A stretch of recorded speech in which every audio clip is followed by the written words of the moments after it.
Hello everyone, welcome to my booktube channel. Today I will try to explain to you the history of Uttarakhand according to current sources. I became interested in the subject because I realized that many of the descendants of the Katyuri dynasty of Uttarakhand / Kumaon district were active today in India. So it's kind of like how the Kennedys still have a lasting influence on American politics. So the Katyuri descendants still have an influence on Uttarakhand, especially Kumaon.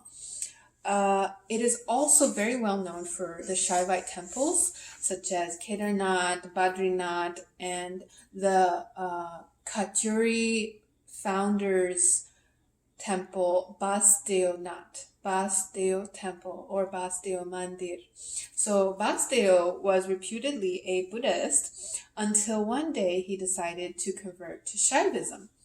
And as a person interested in both Shaivism and Buddhism, I find this character fascinating, and perhaps one day there will be a play about his life. But in the meantime, the capital was located in Joshimat, which unfortunately recently is facing difficulties due to the water that sinks underground and the overdevelopment of the region, and the entire slope is crumbling basically because of the lack of solid foundation under concrete roads and stuff.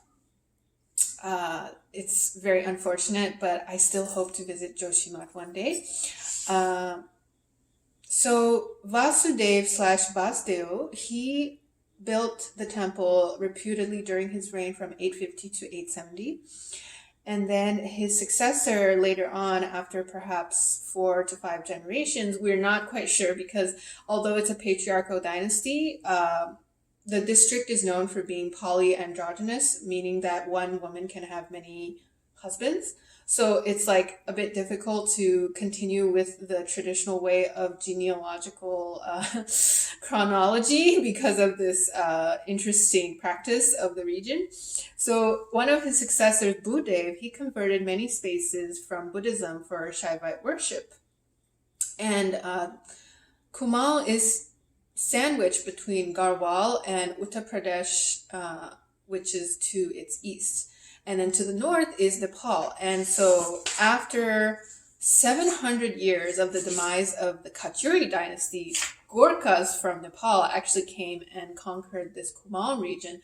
So then we have like more influx of culture from the north as well.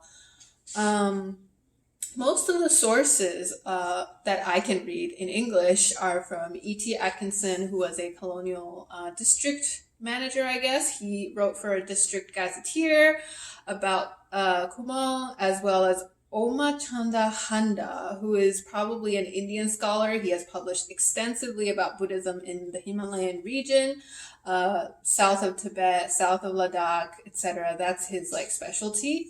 So I look forward to reading his books as well. And another theoretical element of this Uttarakhand history is that a lot of modern historiography on South Asia is struggling with this theory that first there was Hinduism, then there was Muslim dynasties, then there was colonial dynasties. But as we see here, like Uttarakhand clearly subverts this 3-tier periodization, because at no time at all were the rulers quote unquote Muslim.